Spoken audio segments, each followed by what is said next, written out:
Hey, I'm Thomas Mahler. I'm the creative director at Moon Studios. Hey, I'm Gennady, and I'm a production and technical director, and both of us are the founders of Moon.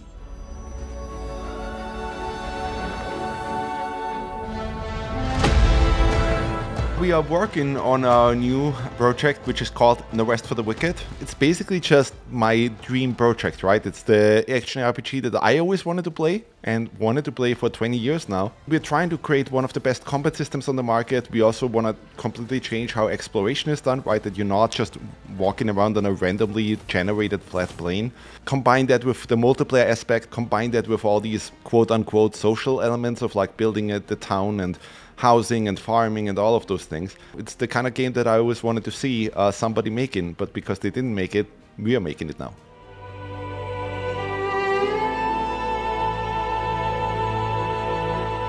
The big thing for us to tell people is that the more you would look into No Rest for the Wicked, the more you would understand that what we're trying to do is kind of create our own mix. So we will look at any particular genre and we would take the elements from this genre that we are excited about. We put it all together into one game and then we iterate on it. So we might take, combat inspirations from the Souls series, Monster Hunter, animation commit-driven combat, but also fighting games, things that have combos, things that have special moves, and we try to make it and tune it in our own way. Then we look at things like exploration, interconnected, multifaceted, dense level design that encourages retraversal and discovering the world. So it's really not one game in particular we're trying to necessarily follow.